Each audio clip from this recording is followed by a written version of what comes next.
Hello, everybody, and welcome back to What We're Into. This is the show where we talk about what we're into in movies and TV shows and comics and the like. I'm your host, DJ Woldridge. With me, as always, is Roxy Stryer.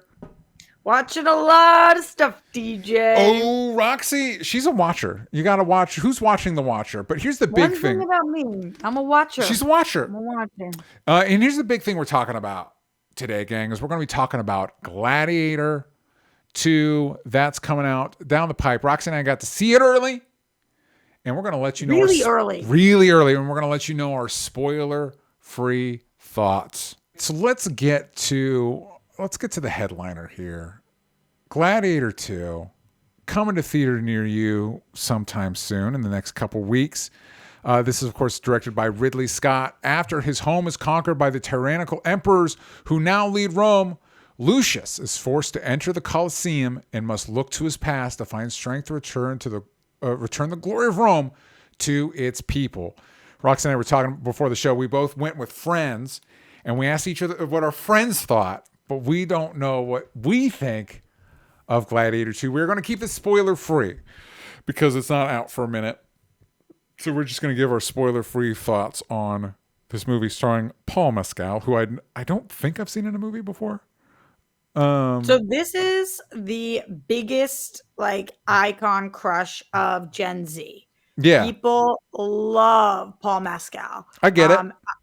I take pitches from interns for a company I work for. Yeah. And they pitch me who they want to write about that week, talk about that week, whatever. And in every class of 10 people, 8 of them start by saying Paul Mescal. Yeah. The youths are obsessed with him. What was he in that was like the seed of that? Or was it even something he was in? It's a good question. I didn't see After Sun, but apparently After Sun. Okay. And then he was in the Phoebe Bridgers music video, which people of that generation love. Phoebe Bridgers. He was in Normal People, which is a show that people really like, but I haven't seen anything he's ever been in. This was the first thing I've seen that he's been in. So I just know who he is because the interns be loving him. Yeah. Well, listen. And now I get why. I get it. Yeah, I get it.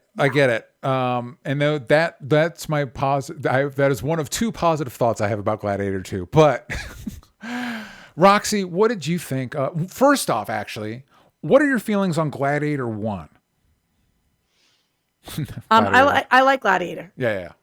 I haven't rewatched it in so long, but I liked Gladiator. Yeah, I know people are going to see me, and I am a man of a certain generation, and assume that I love Gladiator. And I'm going to be real with y'all. Gladiator's fine. I don't dislike Gladiator, but I'm not like... When did you watch it? When did it come out? It came out, 20 years ago? I didn't see it in theaters. I saw it sometime after. And it's just, it just feels to me, it's just one of those movies that is like, to me, maybe because this is the zeitgeist I got before I saw it. It's like rah men. And I just don't really respond to that type of thing. Like, that's just not my, what we do echoes in eternity. I don't care about that shit. Like, I don't, it's just that it doesn't. I do respond to that. I do like that kind of stuff. And for me, what we do echoes in eternity is probably the more relevant / remembered, but are you not entertained? Yeah. Classic. It's like to me, when I think of the movie, that's what I think of. And it's like, I like, even though I do like the movie, even more than the movie, probably, I like the concept of fleshing out gladiator lifestyle and how it is relevant today.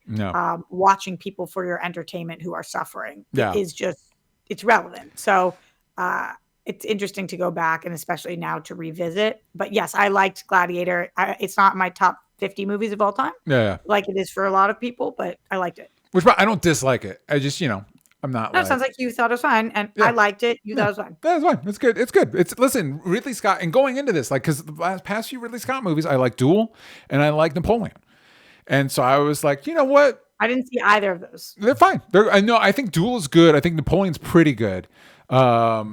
And Ridley Scott is I think those are good reminders that Ridley Scott is still a good director.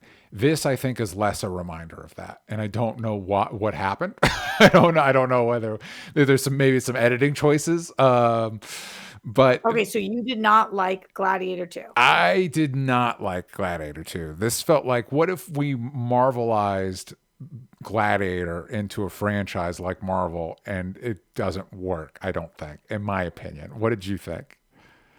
So I'll say that your friend didn't like it. Yeah. You didn't like it. My friend didn't like it. And the theater we were in, which, by the way, they have a lot of confidence in this movie because not only was the press screening 2.5 weeks in advance, but there was 3 movie theaters completely packed with critics or influencers, press people. Yeah. So they clearly invited everybody thinking that this is going to be a slam hit. Yeah. Our theater, I felt immediately, did not like this movie. The audience did not seem to be in on it. Yeah. I was having a completely different experience than everybody else. I loved the movie. Oh, really? So what did you love about it? So, but okay, I loved the movie. I'm actually going to start with the things that I didn't like about it. This movie was extremely flawed, and the direction was actually one of the bigger problems I had with the movie. I loved the script. I thought that the story was really interesting to me. I like what we did. I liked how we made this not another Gladiator movie, but this was Gladiator 2. I didn't know exactly what they were going to do with it. Yeah. And I just thought that the storyline and the image that you just showed, I'm assuming was in the trailer. Yeah. But that in the movie, that scene to me was so smart that how we handled it. I loved the characters and I loved the script. So to me, a lot of things can go wrong in a movie. If I love the script, I'm usually going to be in on the movie. Yeah. And that was the strongest part of the whole movie for me. There was a lot that was an issue. There's one of the most egregious CGI scenes that I've ever seen in a movie was in this. There's a couple options. I'm kind of wondering which one you're referring to. There's a few options. I will say I'm going to say monkeys. Oh, yeah. I was so taken aback by the visuals that they put in that I was like, this must not be completed for audiences yet.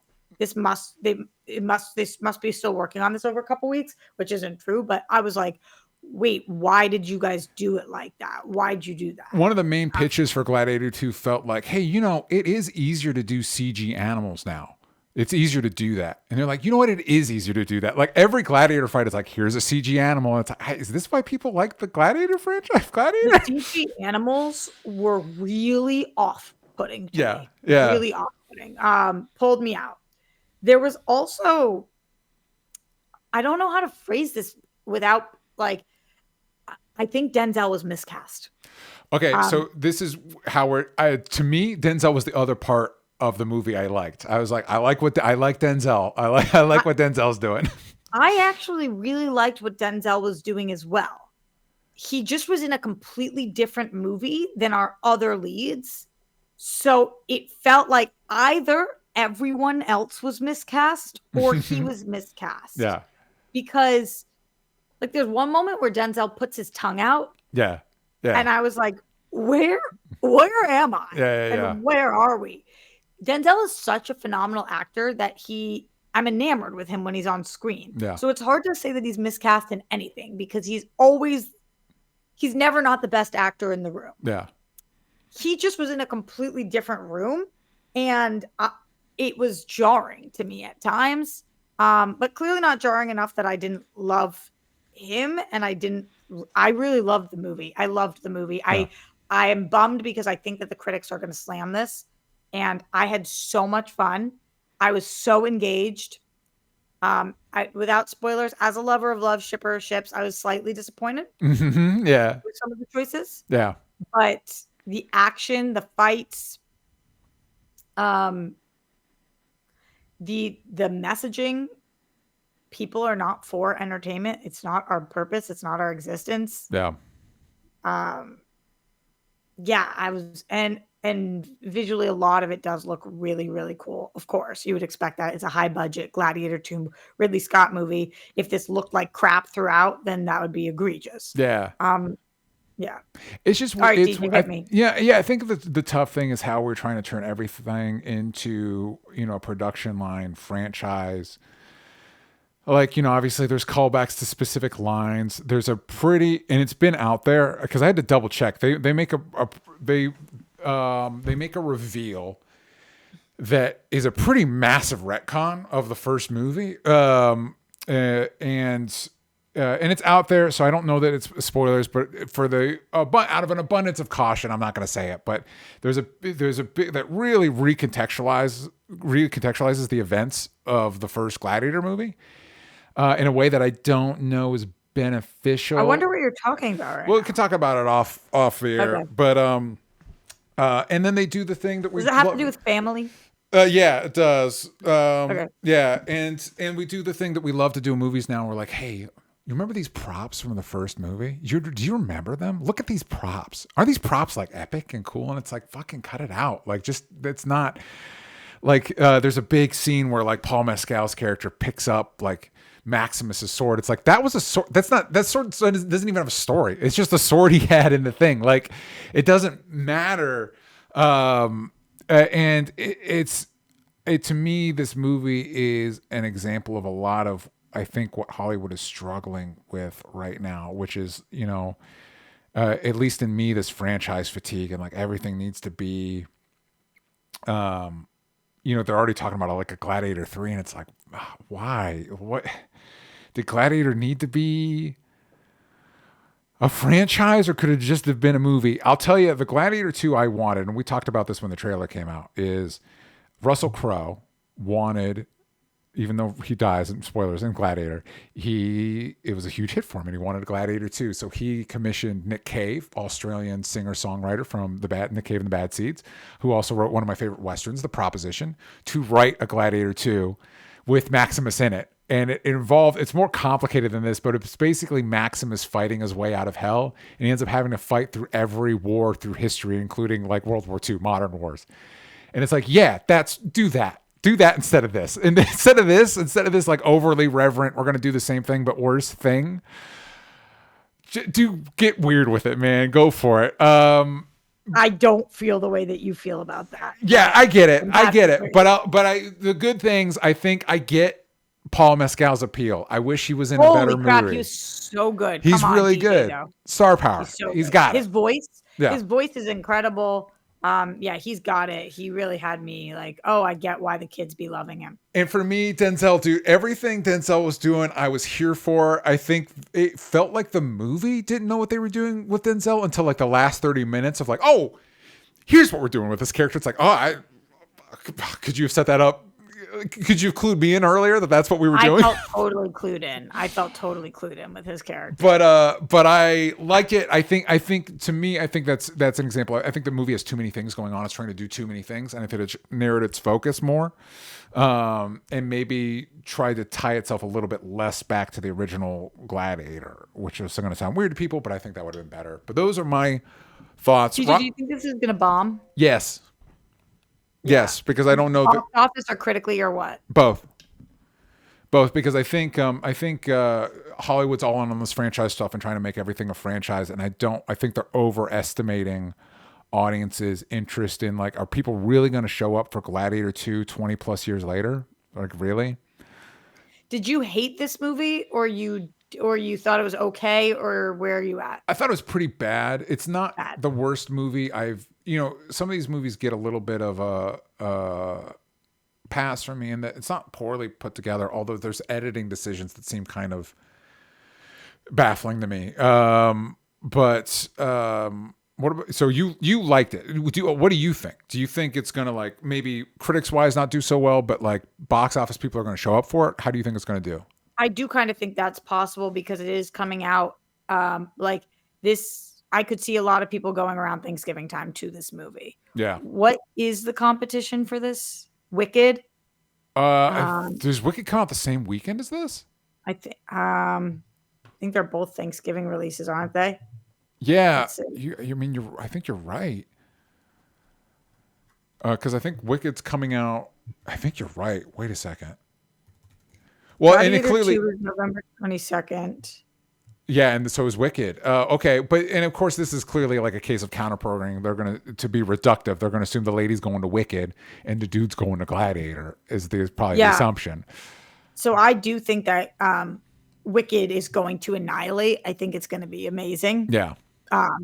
But I think Gladiator is going to do decently because big spectacle movie that I don't know. It was weird. It was weird to feel like I was the only person in the audience who actually liked it. Yeah. It made me like it less, of course, because nobody else was having fun. I was laughing at parts where nobody else is laughing. I was like, oh, that part's nobody else is responding to. So I felt like I just had such a different experience than people. Yeah. But at least you had that experience. They can't take that from you. I'd rather have mine than yours. Yeah, they can't take that from you. But let us know when you guys, are you excited for Gladiator? Let us know in the comments down below. But there's other things that we've watched. And one of them, it's almost like we were in sync, Roxy, because did you watch ANORA this week? I went 1 week ago, like Saturday night. I took myself to the movies. Okay. So, I don't know if anybody knows this, but one of my favorite theaters, Alamo Drafthouse, has baby days where at a certain time and a certain day of the week, you can take your kid to a showing and it's not a big deal. So Monica and I took baby so we could see ANORA. The baby wasn't watching ANORA. It's very inappropriate for it is. What's the baby doing? Sleeping. Okay, but that's the first movie you took your baby to. Yes. Remember, I asked you that question last week. But I thought you phrased it as babe first movie you're gonna baby watch. No, you're right, 100%. But when your kid asks you one day, "What's the first theater experience I ever had?" It's ANORA. That's the answer. Yeah, it's really inappropriate, but it's a really good movie. I think it's amazing. Yeah. Like that's so great. It's not the first movie they ever watched, but the first movie, it's great. Yeah, so this is the new joint from Sean Baker, who you may know from Tangerine, The Florida Project, Red Rocket, all movies I love. This is starring Mikey Madison. It's the synopsis is ANORA, a young sex worker from Brooklyn, meets and impulsively marries a son of an oligarch. Once the news reaches Russia, her fairy tale is threatened as his parents set out for New York to get the marriage annulled. And on Rotten Tomatoes, it has a 97%. Roxy, what did you think of ANORA? He hasn't missed for me yet. Yeah. I also am a huge fan of hers. Yes. She was the daughter of Pamela Adlon on Pamela Adlon's show. Oh, great. And so I watched her grow up. Yeah. She's a kid when it starts. And I've spoken about her many times when people like Dreamcast or whatever. I just think she's so talented. If you watch her in interviews, she's nothing like the character she is in this movie. She's quite the little chameleon. She's just really, really good. I was wildly impressed by her performance, which is so important for this movie. If she wasn't good in it, the whole movie is a bust. Totally. And so, yeah, this might be my favorite of his. That I know that's kind of crazy to say, but this might be my favorite of his movies so far. I agree. I just think he gets stronger and stronger, and this movie was excellent. It was such a window in. It was entertaining. It was interesting.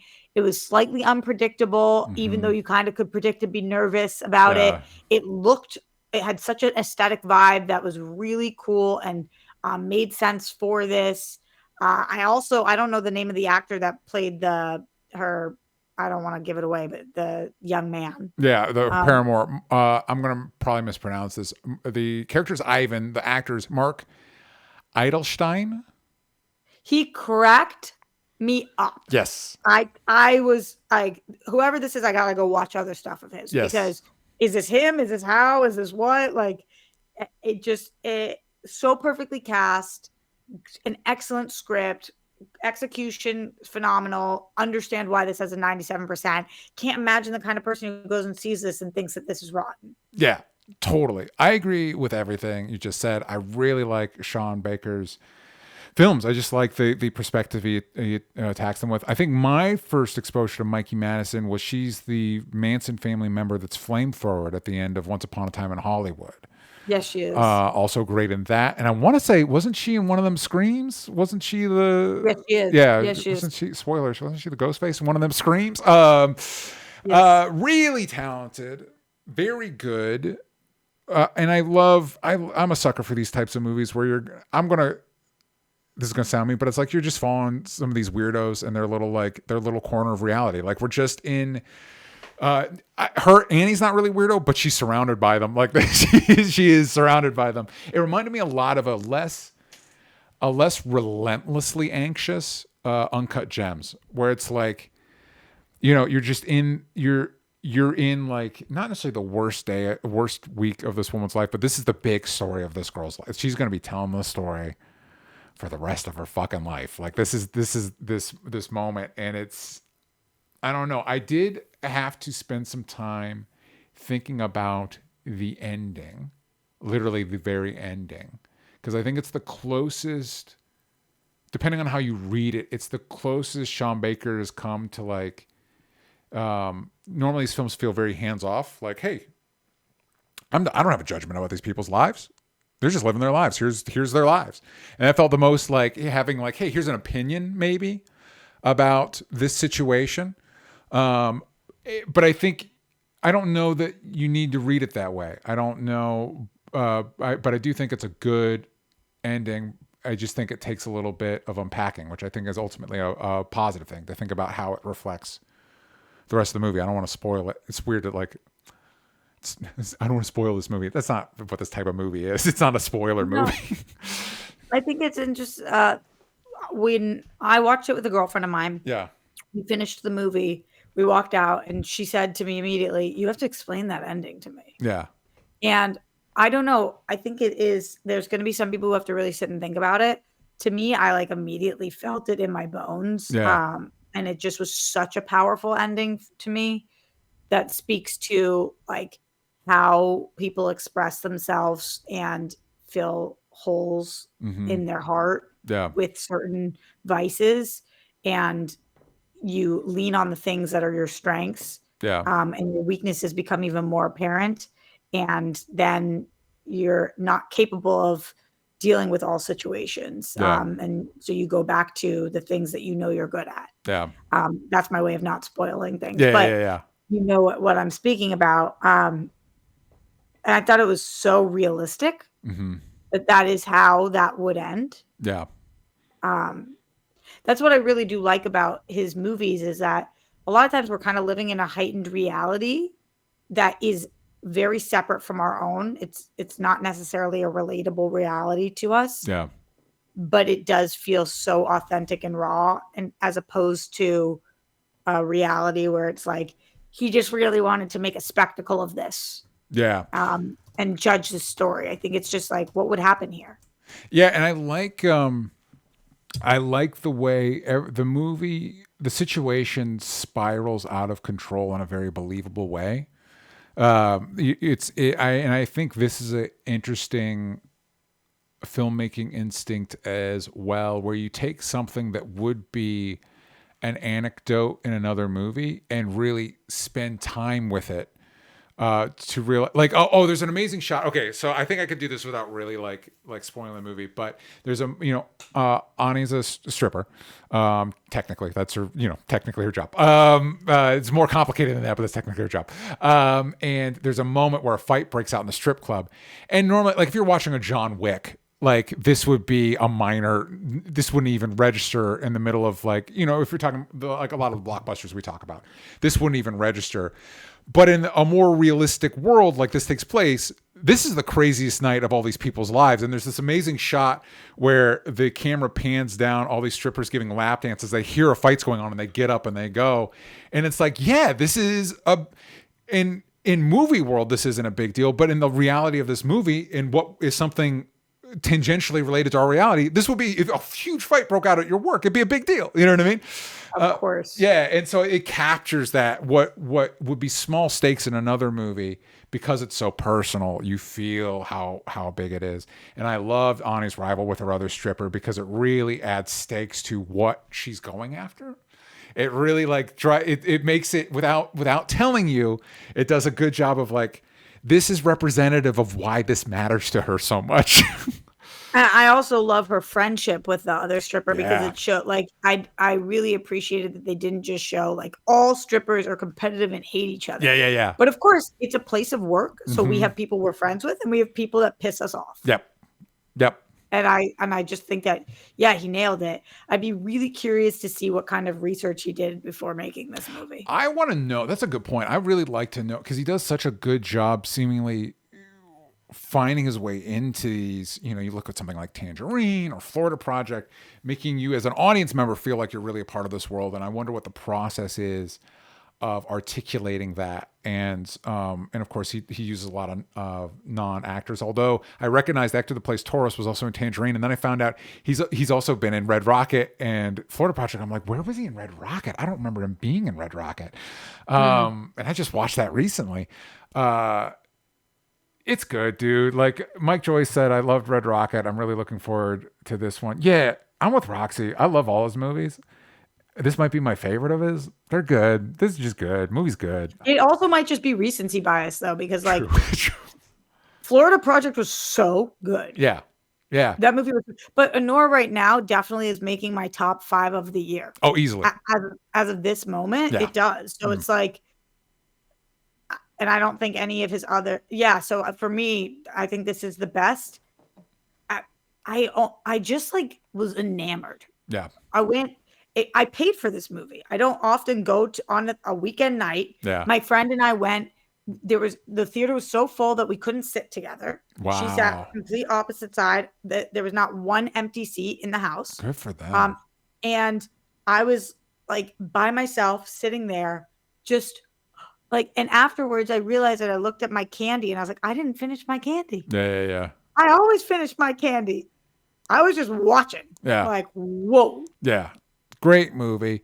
Let's head on over to TV Land, where we're going to be talking about The Penguin. So here's the weird thing, gang. I know probably by the time you are listening to this episode, watching this episode, the finale, the season / possibly series finale of The Penguin will have aired. As of this recording, we have not seen it yet. So we're just going to be talking about the second to last episode. I almost hesitated doing it, but I did want to talk to Roxy about this episode. I saw it. It was so sad when the mom and son died. Yeah. And I thought so too. It was bad finale. when Colin Farrell died. That was crazy. That was crazy. I thought he was going to be in the Batman too. Guess Me not. too. It was Must be crazy somebody else. when Arpats like swung in and kicked him so hard in the head that he broke his neck. That was crazy. That was great. Yeah, I was really grateful that they focused on our Pats for the final episode. Yeah, they focused on Arpats. And I was surprised that Superman shows up and takes Batman into custody. The Batman 2 is going to be wild, gang. That's going to be wild. Yeah, and it was crazy that it was Henry Cavill. It's so weird. It was such a weird choice. That was such a weird choice. I was like, that's what we did with him. Okay, no, I like it. Yeah, I like it. It's unclear whether it's like, is it the same Man of Steel Henry Cavill? Is this a different Superman? The Flashpoint? Did you like when Henry Cavill made out with Zoe Kravitz? I mean, how could you not?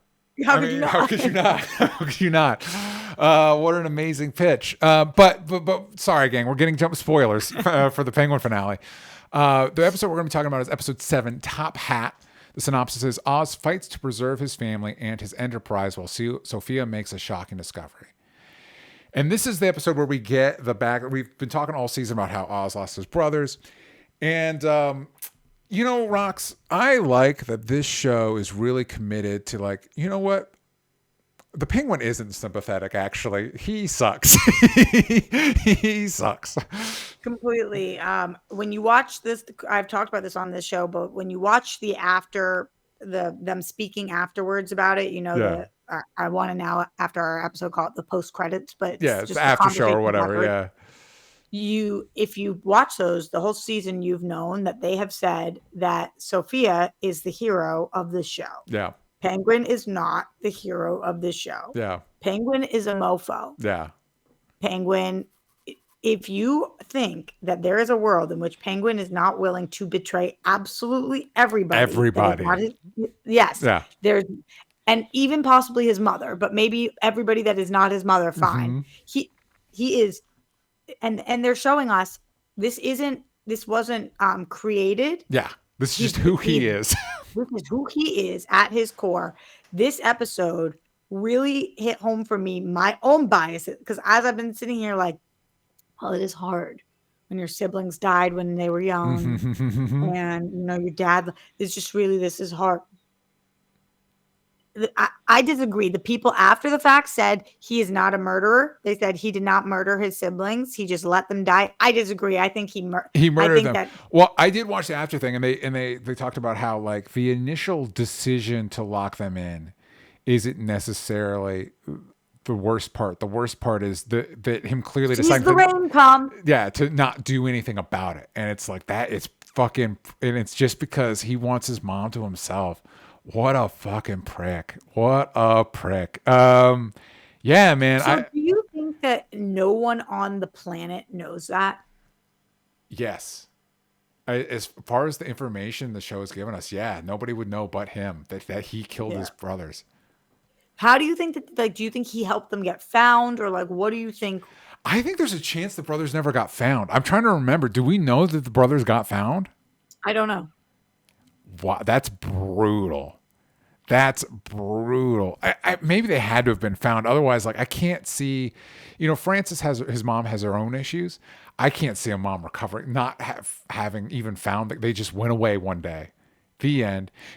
Another thing, Roxy, that I feel like we see, Oz talks about Rex Calabrese a lot. It's his favorite gangster. This is the first episode where I actually see Rex. Is Rex his dad? Because there was a moment, Frances had an episode and she had one of her little moments in an early episode, and she starts talking about, it kind of fluidly goes from talking about what sounds like Oz's dad to Rex, and it's like, wait a second. I don't think so, but I don't know. Yeah. Interesting. Yeah, I don't know. I'm not sure. What do you, I know that we're still talking about the episode, but I need to just jump to, what are your predictions? Who's going to make it out and who's not? I've been feeling for a while that Victor, who's one of my favorite characters on the show and is great, because this show, it's just become clear as the show's been going on that like Oz is a bad person. And I think to really sell that by the end, like to really just drive that home, I think Oz is going to betray Victor in some way. And that's just going to really turn the screws in the audience. Like, by the time you get to live or die, I think Victor's going to die. And I think, maybe not die. Maybe he'll get like put to prison. He'll just be betrayed in some way. That's a good point. He doesn't necessarily need to die to be betrayed in a pretty brutal fashion. And then, because this really feels like by the time we get to the Batman 2, we're going to be okay with whatever. Our Pats could like fucking suplex Oz and we'll be like, yep, dude deserves it, man. Dude has it coming. I do think that in order to watch the Batman 2, your experience is going to be so different if you didn't watch the Penguin. Yeah. Because like what you just said, the Salvatore Maroni stuff was so him being upset when Salvatore drops dead. Yes. Was maybe the strongest choice the show has made. Yes, I agree. It isn't just about that. He's like, get up. Yeah. I did this to you. I was like, unhinged, mofo. Well, and it's good. This is why, because I was kind of wondering, like, why do you cast, other than the fact that Clancy Brown's great, why do you cast Clancy Brown as Salvatore Maroni? And then, like, when he's handing Oz his ass, like, oh, this is why, because Clancy Brown is a big man. He's a big, physically intimidating man. Yeah. And then the fucking heart attack. And it's like, I'm sure that if we did a show on Salvatore Maroni, I would find out all sorts of things he did that would make me less sympathetic towards him. All the information we get about this guy on the show, I feel really fucking bad for him. Yes. Especially like how Oz is talking to him. Yeah. And what he did to his family. Brutal. Brutal. And then for him to have a heart attack and go out like that. Oof. Just a bummer. Just a bummer. Yeah. Oh, so what about you? Good. What are your? Oh, and speaking of betrayals, we forgot to mention. So there's the big tease. Sophia's shaking it up. She sends a car. It could have Oz's mom in it, but it turns out to be a bomb. And Oz just leaves his entire crew behind to get blown up. What a fucking asshole. I mean, she says there's still time to get out, I think, and Yeah. he doesn't say shit. No, he just bolts. What a prick. After they all just risk their lives For him. Oh my God. All right. So what are your predictions for the finale? Well, I think we either are going to lose Francis or Victor. Yeah. And I'm not sure which. I Yeah. keep going back and forth in my head because if we lose his mom, he has literally nothing weighing over him, nothing anybody can use against him. Yeah. No redemption. Not that he could be redeemed, Yeah. but there's nothing. And we might need to keep her for Batman purposes so that there is something over him. But if we want to fully unleash the Penguin, we kill his mom. Yeah. Yeah. Because then he has nothing. Speaking of his mom, we see a younger version of his mom played by Emily Mead, who you might know from The Deuce. She is fantastic. She's great in The Deuce. She's great in this. She clearly watched and emulated. Yep. I mean, she did such a good, I don't know if her process as an actress is mimicry, but whatever it was, yeah. I was like, oh, you nailed this. That's younger her. Yeah. That's what that is. Yeah. A+. But if we lose Victor, I think that the show for the second season, if it does a second season, would majorly suffer more than if we lose his mom. Yeah. Because that's the dynamic. Yeah. So it is possible. I have mentioned this to you that I think that eventually, if they had planned for a multi-season show, what would have happened is Victor would eventually have gone on to Team Sophia because he does have more of a soul. Yeah. And she would have gotten him. But because they only thought they were going to do one season, we might off a bunch of people. I don't know. What are your thoughts on Sophia? She's sticking around? She going? It would be a cardinal sin to kill her off because, like, she's just. But I don't know. She's to Oz. She's the villain of the season. Yeah, she's the big bad. I could see reality, thinking outside of the box of a character just dying.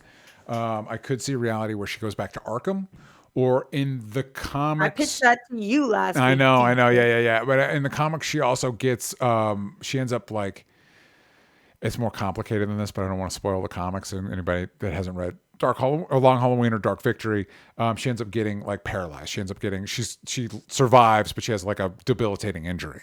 And so I could see them homaging that in some way where she's still around, but she's not necessarily a direct threat to Oz anymore. Yeah, didn't they do that? Which one of my live action shows did they do that with her on? Was it Gotham? Didn't they? It was Gotham. Okay. It was Gotham. Did you just want to set me up to remind me? I just wanted you to reference Gotham. Okay, got it. Best show of all time. Is there a world in which she either gets Oz or Francis in Arkham? Maybe Francis. Yeah. That would be such hell for Francis. Yeah, that'd be tough. That'd be tough. In the chat says, Mike Joy says, foreshadowing, she asked Oz to kill her if she deteriorated any further. I'm going to be honest with you, Mike. I think that was to set up Oz's betrayal of Vic. That when he's going to betray Vic to... Oh, no, Vic's still around. They didn't take Vic, though. They just took his mom. They left Vic behind. I am of the opinion he's going to betray. Wait, what are you talking about? They took Vic's mom because they didn't. They took Oz. They took Oz's mom. Vic was with Oz's mom, and they took Oz's mom and left Vic behind. Vic's mom be dead. Where you be at? Yeah. So I think that Oz is going to betray Vic to protect his mom, and we as an audience are going to know, like, no, dude, you idiot. Your mom specifically said, "Take me out." Yeah. So before we go, Rox, you had a few things here that you sent me. Somebody somewhere, the diplomat and Hassan Minaj off with his head. Is it which one of those you want to talk about? The Diplomat, I just binged all of season 2. It was 6 episodes. Is that the Carrie Russell? Yeah. Okay. Yeah, I actually think you would like the show because you and I loved The Americans. This is not as good as The Americans, obviously. Yeah. but it's not trying to be. This is like if you liked 24, if you liked Homeland, Got it. this is a good show for you. And it is, season 2 is significantly better than season 1, I felt. Oh, cool. So I was happy with that. And Kerry Russell's so good. Yeah. So, I mean, I could watch her watch paint dry. So I really liked this. Is Somebody Somewhere that Max show? Yes, it is. Okay. Season 3 of it is on right now. The why I didn't choose that one is because I'll have other weeks to be able to talk about it because it didn't drop all. Got it. This is one of the most underrated dark comedies on that exists. I don't know anybody who watches it, and I watch, so it's very good. And Hassan Minaj, I'm assuming he's got a new stand-up special, which is what that is. Yeah, Hassan Minaj had his new special drop. He's one of my favorite stand-ups. He's so smart. He is so, like, I hate to say it like this, but he's just so well educated. Mm-hmm. And so his comedy's really funny because he's just very smart. So he has a lot of political commentary, but also just not like when you're watching political commentary and you're like, ooh, that's funny because it hurts. He's he's really legit funny. Cool. Just And that's really on Netflix. Got it. Gang, check those out. I asked you all in the chat what you're all into. Mike Joyce says, Gangnam B-side, The Diplomat. We watched that for World Girls. It was a K-drama. We watched the first episode. It was, I don't know what to make of it.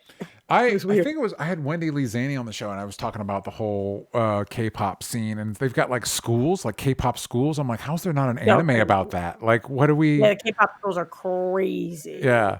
The Diplomat, What We Do in the Shadows. I am also watching What We Do in the Shadows, and this season is really good. This week's episode wasn't my favorite, where we're dealing with Nandor, excuse me. Andor's a different thing. Nandor is kind of like off the reservation a little bit, but this season I think has been really strong. It's the last season. Everybody's on the top of their game. Really loving that. Mike Joyce is also in the NFL Red Zone, Abbott Elementary, which is also good this season. The Penguin, Superman and Lois, Shrinking, movies, Here Frankenstein, 1931. Wow, you're going deep. We Live in Time and Conclave. I hear Here was bad. Somebody let me know. Yeah, I also heard Here was bad. Oh, thank you, Roxy. The movie's not Here Frankenstein. He saw Here. Right. And Frankenstein. Yes. Yes, got it. Yes, you're with it. I caught up. Yeah, I heard Here is awful. It looks awful. Zemeckis has not had the best run recently. No, which is so strange because he's so goddamn talented that it's like, maybe, I don't know, step back. I don't know. Take a nap, take a break. Leonard Kim is on TV, The Lincoln Lawyer, The Diplomat, Penguin, The Franchise, Tracker, Superman and Lois, Rescue, High Surf, What We Do in the Shadows, American Sports Story, Aaron Hernandez, Shrinking, Outer Banks, and Dr. Odyssey, movies, My Old Ass. Is that out? What? I guess it must be. Theaters. Yeah. I think still it's so good. Wait, go back to that for 1 second. What is Rescue High Surf? I guess it's a spin-off of Rescue, but is on the high surf. Wow. Yeah. Yeah. So many things. So listen, there's just so many things. Mike Joyce says, Here was good. It was overly sentimental, though. That says not good to me. I think Roxy, Lover, Love, and Shipper of Ships would really like it. Yeah, sometimes I'm just a sucker for a love story. So sometimes, even if something's not great, but it is a beautiful love story, I'm in. Yeah, and then Leonard Kim says it's on Prime now. I mean, I don't know that My Old Ass moves the needle for me, but I do like Aubrey Plaza. So it's my favorite movie of the year. Oh, really? Okay. Yeah. I'll check it out. Well, between that and We Live in Time right now, it is. My Old Ass is so good. And I think especially because it doesn't have to do with having a kid, but just like the difference of generations, I think you would really like. All right, I'll check it out. Actually. I'm a big Aubrey Plaza fan, so I'll check it out. This episode we're dropping in the public because, we're allowed to talk about Gladiator and we want to get your thoughts. But normally this would be behind the paywall at patreon.com/onlystupidanswers. So if you want more shows like this, go on and head on over there. Roxy, where can the kids find you? Everywhere at Roxy Stringer. You can find me at DJ Talks Trash. You can follow the show everywhere that matters at Only Stupid Answers, but on Twitter/X. Yank out the vowels from stupid. And we will see you all next time. Bye, everybody.